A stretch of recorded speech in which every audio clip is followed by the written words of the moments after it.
teachers would tell parents of immigrants, if your child doesn't speak English, they won't learn English well, or they'll speak English with an accent. And now we know that's completely untrue. Children can learn up to 26 languages simultaneously and learn them fluently. But that wasn't the case in the 1980s.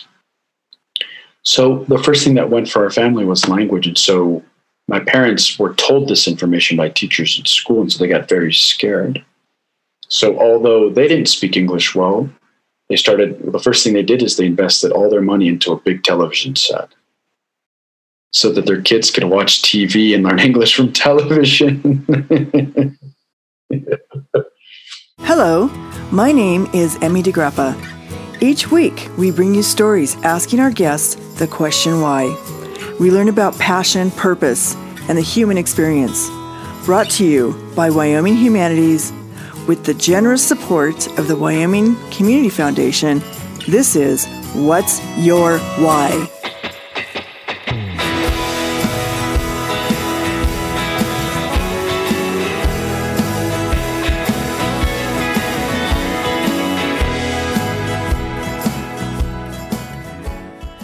Today, we are going to take you on a journey with our guest, Baktash Ahadi.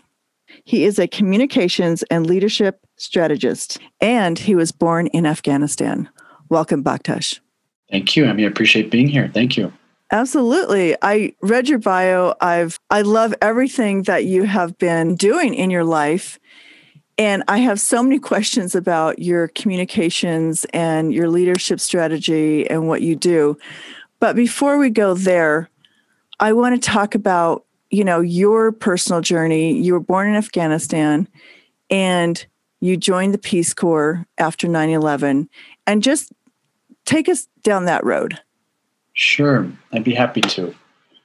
So my origin story is that I was born in Afghanistan 2 years after the Soviets invaded the country.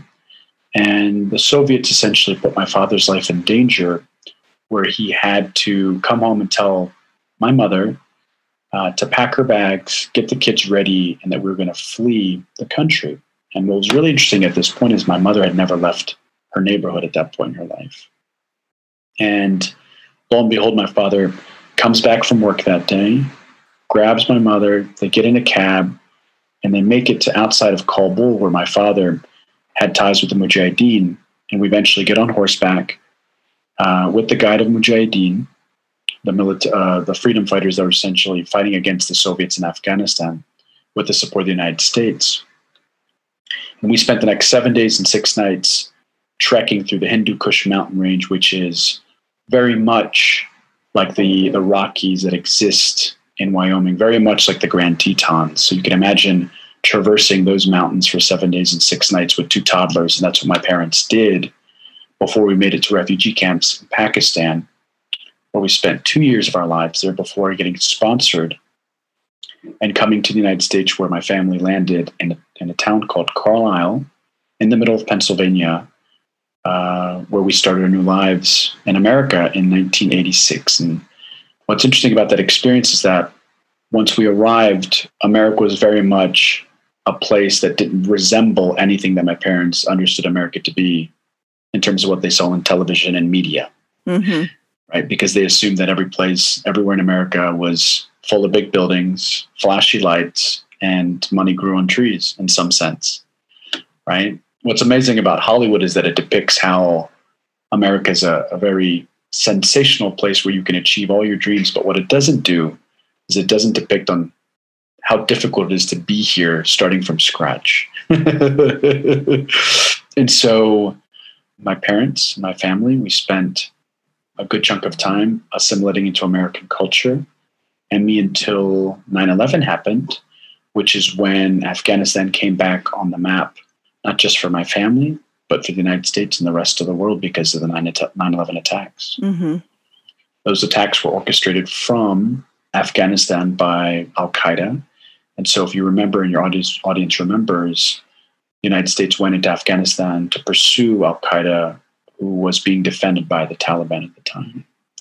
And so what was really interesting is when that happened, I was in college. 9/11 happened 9 days after I started college. And I went into college as a first generation college student, not knowing what college was and what I wanted to study, to almost overnight being deeply curious about why people do what they do. And that was the question that I pursued and that I'm still pursuing, that kind of took me into the Peace Corps as a Peace Corps volunteer to serve in Mozambique, that took me to India, took me to Europe, and then eventually it took me to Afghanistan to serve as a combat interpreter with the Marines for 3 years, where I got to serve on the front lines of the war on terror in my home country alongside my adopted country in some sense. And so I lived that experience at me for 3 years, saw the good and the bad and the ugly that war can do to people, and came back. And since 2012, when I got back at the end of 2012 until now, I've been very deeply interested in understanding the human condition, storytelling, and really understanding and helping people discover the meaning that they give to their lived experience. Remind me how old you were when you came to the U.S. Yeah, so we landed in 1986 and I was 5 years old. Okay. So that's probably a very distinct memory for you, because that's probably when children really start to have their memories. Yeah, as a matter of cognitive development, memory starts to begin around the age of 3. So I have no recollection of my time in Afghanistan because I was 3 years old when we left. And I slowly start to remember. I remember my memories from when my family was in Pakistan. But then, as you quite eloquently said, when my family arrived to the United States, that's when my memories kind of really took hold. Mm-hmm. And so they're very much ingrained in my lived experience as a matter of how, as a matter of my origin story. So I remember those experiences very much, where we lived, how we lived, who was helping us, the things that my parents had to face. So it's very much ingrained in my memory. What kind of job was your dad able to get when you all arrived in this country? Yeah. So my parents, it's important to note that my parents, when we arrived to the United States, my dad knew a little bit of English because he was taught by a Peace Corps volunteer in Kandahar in the 1960s, and he had a job as a key punch operator with USAID in Kabul before coming to the United States. And so he knew a little bit of English, not much. My mother didn't know any. And so when we first arrived, my father's first job was working as a grocery store bagger. So I worked in a grocery store, and my mother started to go to school to become a beautician, and she took my brother and I, Ilya and I, with her every single day. So my parents really started with nothing. We're really grateful for the church group, the St. Paul's Lutheran Church, that's sponsored my family and I. They were very much responsible for helping my parents and my family get on their feet. So they put my mother into school and my father into school, and they helped my father find a job, and they essentially helped my family navigate what it meant to be an American now. That is really incredible. And what do you think the refugee experience is today? Do you think it's similar to what you experienced, or do you think it's changed? It's a really important question. What's really important about, I think, the time in which my family came to the United States and me was that it was in the 1980s. The 1980s was a really interesting decade because I would argue it was the last decade before globalization really took off that demonstrated and showed the world that the world is smaller and smaller and smaller day by day. And the fundamental event that demonstrated that to us, I think, was 9/11. And what I mean to say is 9/11 was orchestrated from Afghanistan that affected the lives of thousands, if not millions of people across the world, in the West, in Europe, in Asia, in Africa, in South America, because overnight people knew what Islamic terrorism was. They knew the name Al-Qaeda. They knew the face of bin Laden. And it demonstrated to the world that what happens in one part of the world can affect others in a very distant part of the world. And so the 1980s was still very much distant from that, meaning the town that my family and I landed in, Carlisle, Pennsylvania, Emmy, was still very isolated from the rest of the world. And let me give you some examples. When you think about finding a sense of home and belonging, and you ask people to tell you about their homes, they'll tell you about the foods that they ate. They'll tell you about places in which they worship. They'll tell you about music that they listen to, right? At that time, there was none of that for my family. We couldn't find basmati rice. We couldn't find turmeric to cook with. We couldn't find cumin. We couldn't find a mosque. We couldn't find the music of my parents' upbringing, right? The technology wasn't there. The distribution services weren't there to get those sorts of things to where we were. And so that isolation in many ways really caused my family to essentially assimilate as soon as possible based on what was around us, okay? And take any job that was available to us. So the refugee experience in that way is very different from what it is now. And so now the world is more connected than ever before. So now I know many refugees that come to the United States. My parents are very much involved in helping refugees resettle in Pennsylvania where my parents still live. And the experiences they have is very different from my parents. Many of them, for example, know English. Many of them know how to drive. My parents didn't. So they can come here and get a job right away as an Uber driver, for example. Or, for example, even when they do get a job, they're able to send money a lot easier now back to places like Syria or Afghanistan or relatives abroad. Electronic money transfer is a lot easier. So the world, I think what I'm trying to demonstrate, Emmy, is that the world is so much more interconnected that people are able to kind of find the things that they need right away to find a sense of home and belonging, which my parents didn't have when we came here in the 1980s. All right. Mm-hmm. And I think that, that experience is so interesting because coming to another country, and I remember when my daughter went to go study Spanish in Argentina, and for the first 6 months, she was so lonely because that cultural barrier when you don't know the language is huge. And I mean, she would call me crying and is like, I wanted her to fly home so bad, but I didn't let her. And once she crossed over where the language became part of her, she ended up staying there like 18 months. And it was so funny. And then she married an Argentine. So, that language barrier is traumatic. How old were your parents when they came over and had to learn a new language? Yeah, so my mother was, my mother was about 23, 24, and my father was 32, 33. Okay. Well, that's good. At least they weren't like 50 or 60, which every year gets harder. So let's talk about your work, because I think it's extremely interesting. It's different. And the way that you're using your words, I would like some definition, because you talk about specializing in cultural change.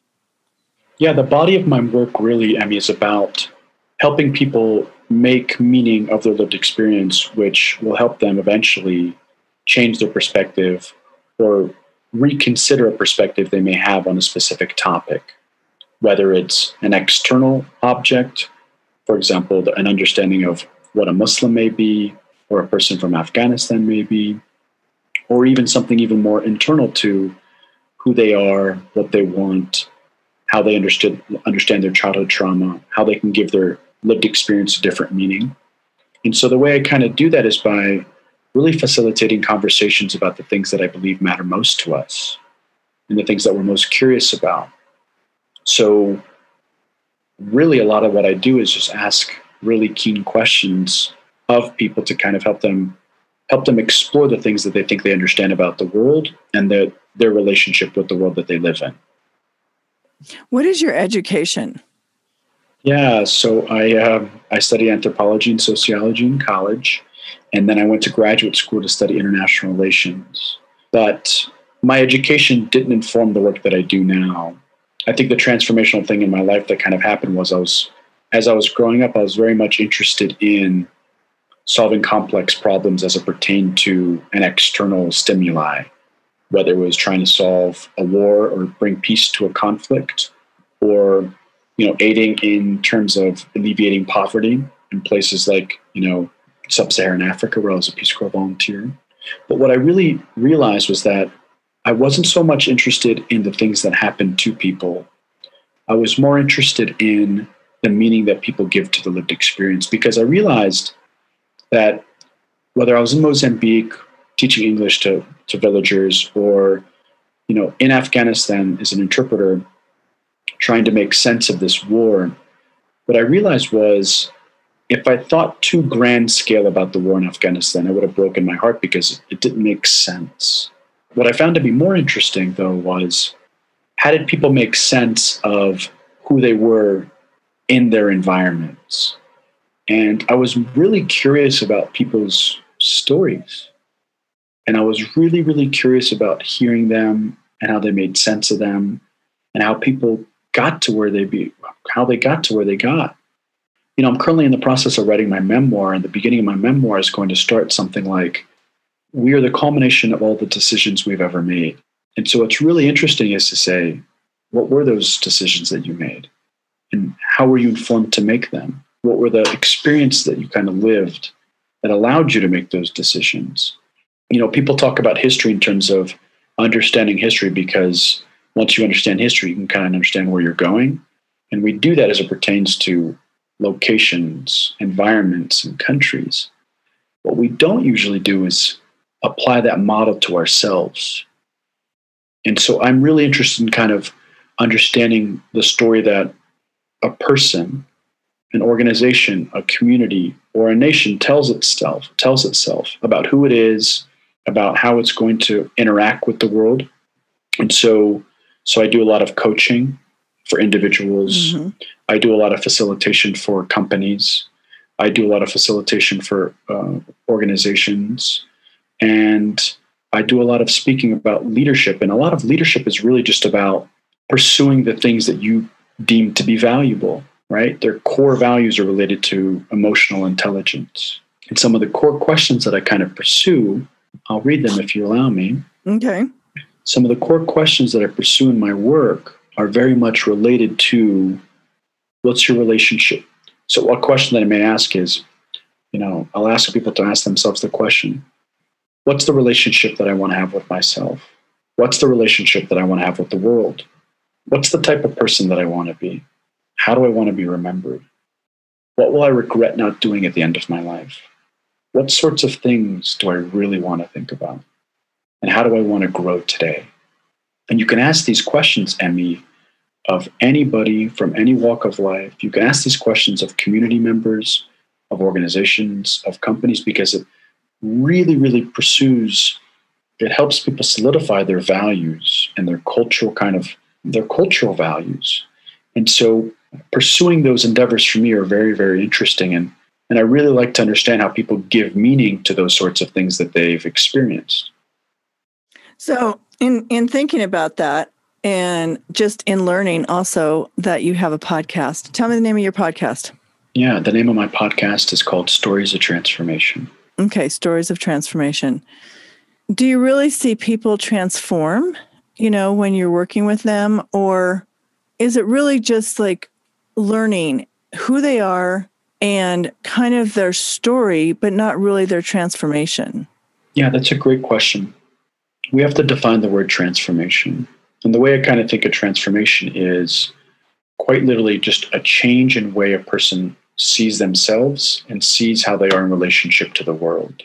That in itself is a really big deal, because I think who we are in relationship to the world is our message to the world. It's the person that we actually really want to be. And so in my podcast, really the objective of my podcast is to have people share their stories so audience members that are listening can potentially learn something from them And specifically, what's really interesting that I've learned about doing my podcast now for a year and a half now is these stories that people have that they share with me, and the more particular that they get in their stories, there's an interesting thing that happens, that their stories become universal. It's almost as though people can find themselves in other people's stories. They can find a connection with it, even though people get more and more and more specific about their own story. And I think that's the universality of stories for human beings.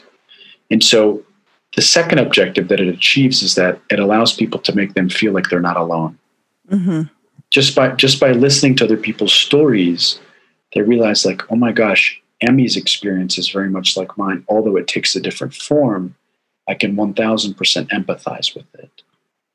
And that's really the objective, is just to kind of allow people to kind of tell their own stories about who they were, what they went through, how they potentially changed, and then, what their message is for other people. And it's really great. I think the biggest compliment that I get when I do podcast interviews is when the interviewee says to me, I've learned something new about myself by being in conversation with you. And what that demonstrates to me is that people seek to tell intimate stories about themselves to other people, because if you don't tell them, they only exist in your mind. They only exist in your head. I think it's our responsibility. I think it's my responsibility, because I really value this, is that I want to create a space where people can kind of just tell their story in such a way that it allows them to kind of remember who they are, if that makes any sense. Well, remember who they are, but also remember why they're doing what they're doing. Yeah. And, just talking out loud, even if you write something on a piece of paper, when you read it out loud, it changes the meaning of it just by reading it, and, just putting that word out there. So that's really exciting that you're doing that. I also wanted to ask you about digital transformation. Yeah. So at the end of the day, what's interesting is the thing that I think is curious is the art of storytelling. And the art of storytelling is demonstrates quite literally what an organization, what a person values, who they want to be in relationship to the world, who they are, and how they want to have a relationship with themselves. And so in the context of this digital age that we live in now, if you aren't living your story digitally, nobody will essentially know who you are. It's the nature of the world that we live in now. And I think COVID, in some sense, has demonstrated that to us. You have to adapt, and you have to essentially absorb what's happening in the world. There's a reason why there's an uptick in podcasts. There's a reason why there's an uptick in television views and television shows. There's a reason why there's an uptick in online education.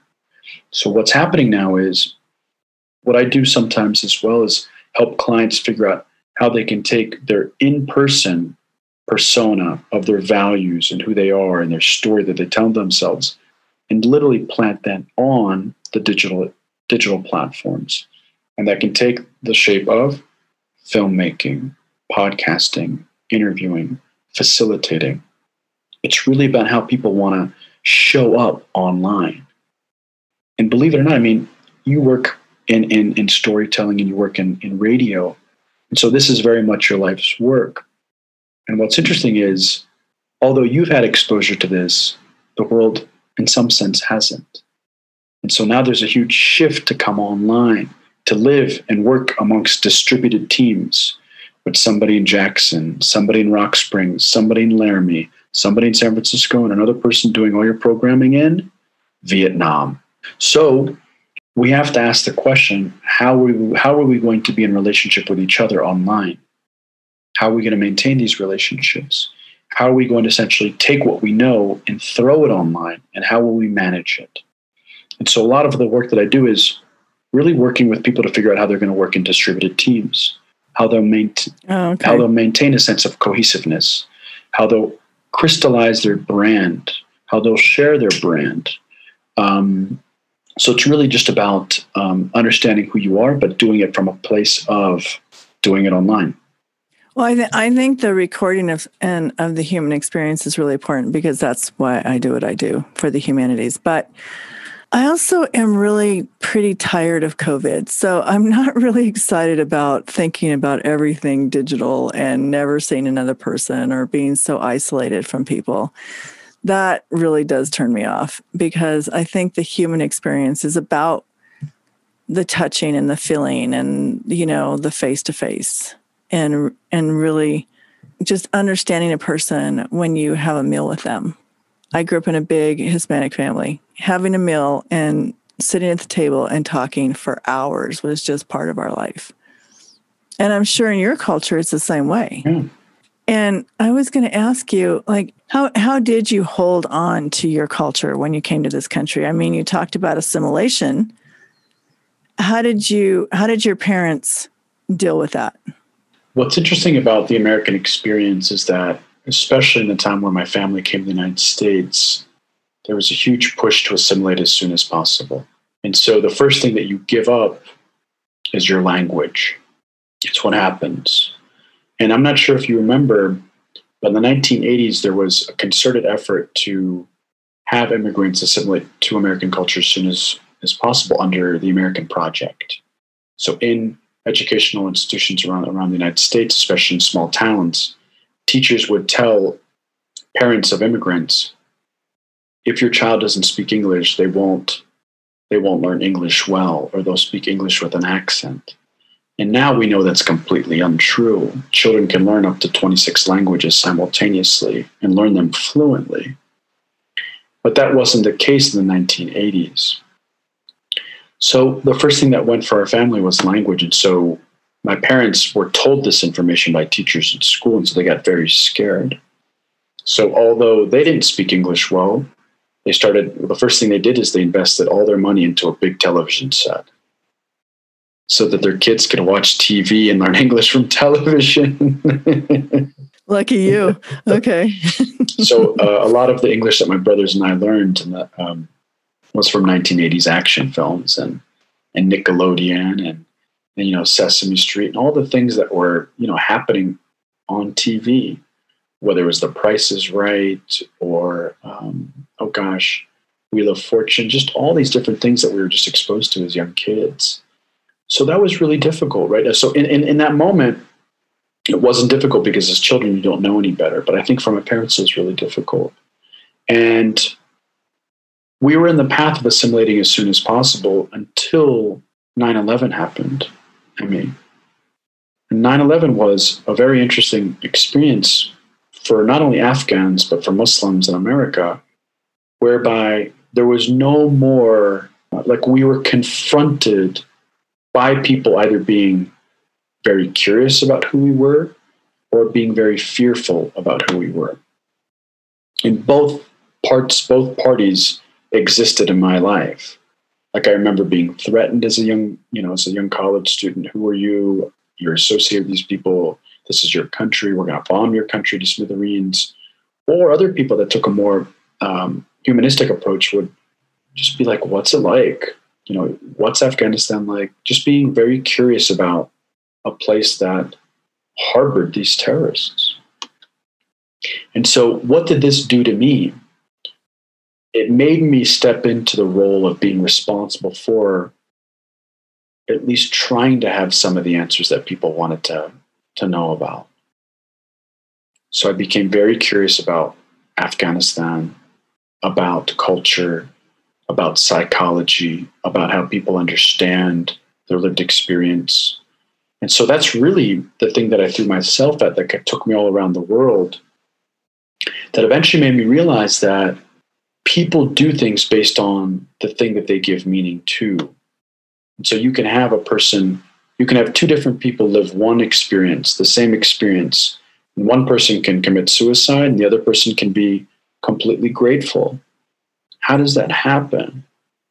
Right? I started seeing these things in my life and I realized that it's all about the story that we tell ourselves based on the experiences that we've had.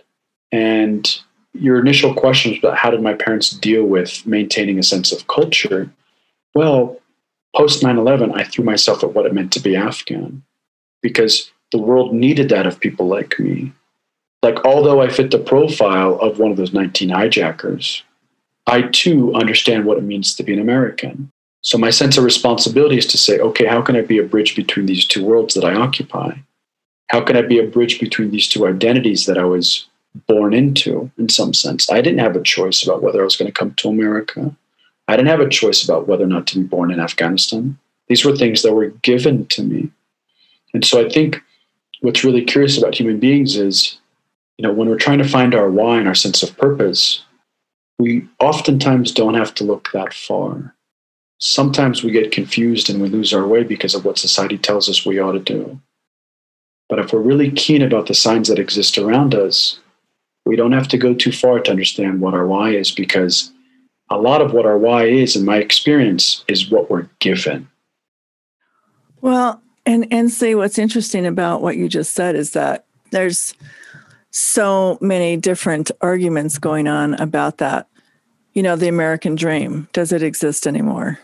It's about these conversations about erasing culture, or a lot of confusion for people on their views of racial identity or cultural identity, or how do I fit in or how do I not fit in, and whiteness. And just, it's amazing how there was such a simpler time when you knew your culture, you're proud of your culture, and you're living your life, and you're not feeling this kind of pressure that we're feeling right now. Do you feel that way? I think anybody who's paying attention feels that way. But I think what's more important is to know that this is no longer going to be, it's not going to get any better as a matter of noise, as a matter of the level of noise. Like, we have to understand too, Emmy, is that, human existence, we are at the apex of the animal kingdom because of our ability to create and produce new technologies, right? Whether it's writing, whether it's language, whether it's, the airplane, whether it's railroads, whether it's the internet. Human beings are fantastically good at creating new technologies. So I think what people have to realize is that we will continue to build technologies where everybody feels like not only are they the protagonist in their own story, but that everybody should listen to their story. Right? And so what does that lead to? It leads to everybody being their own media center.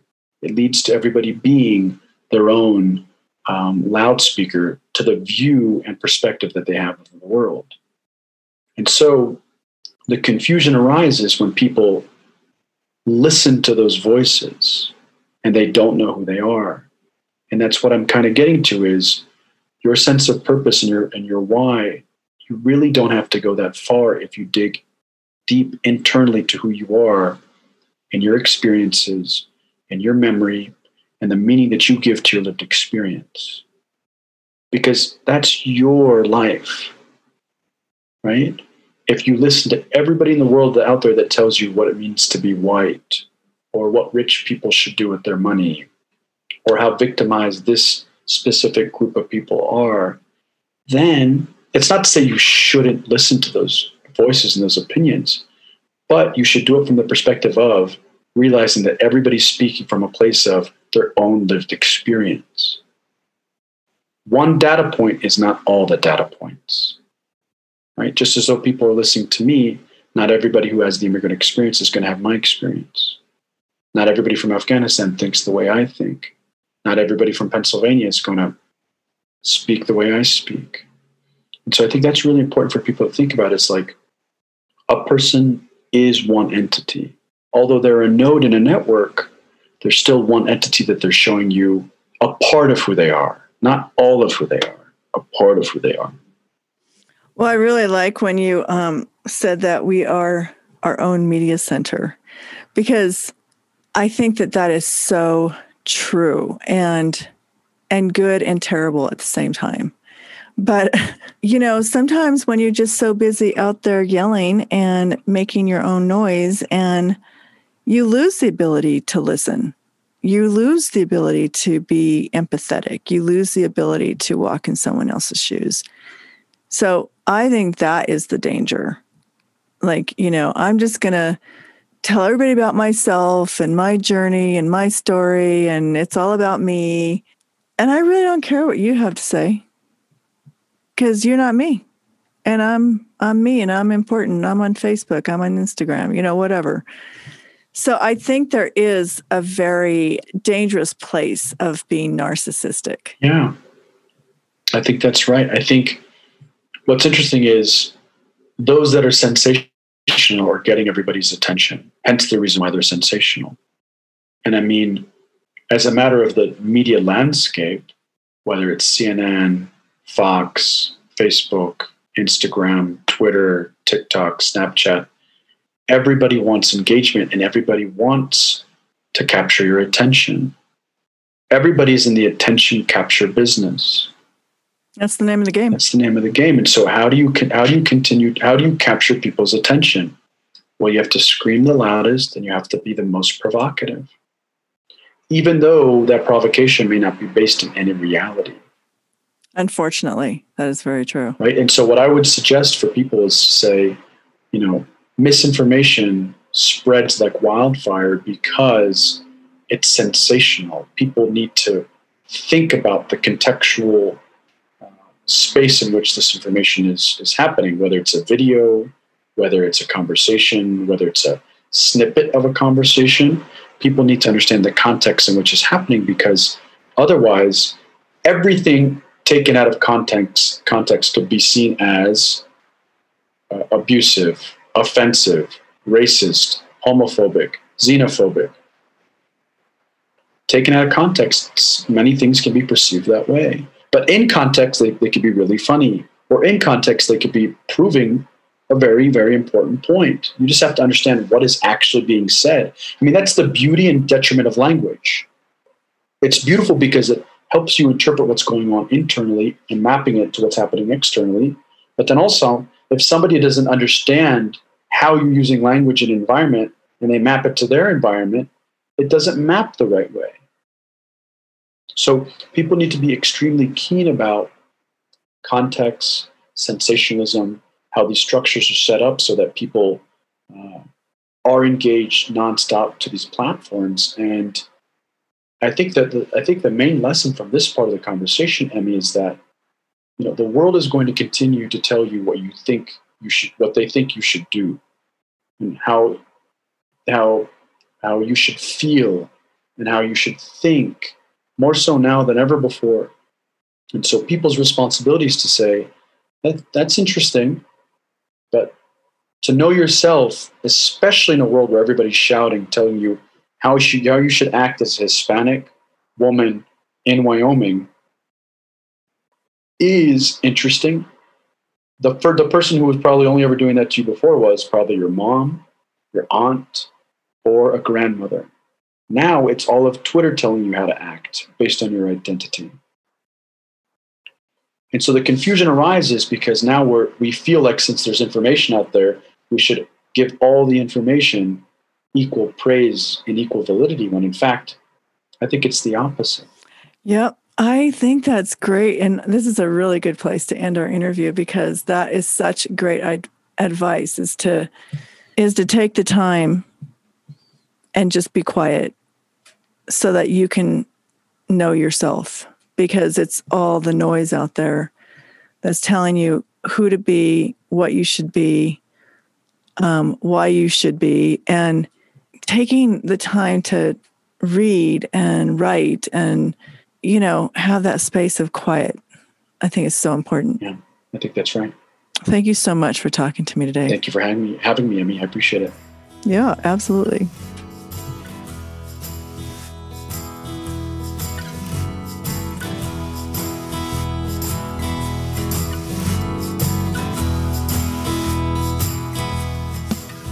Thank you for joining us for this episode of What's Your Why? Brought to you by Wyoming Humanities with support from Wyoming Community Foundation and generous supporters like you. To learn more, go to thinkwhy.org, subscribe, and never miss a show.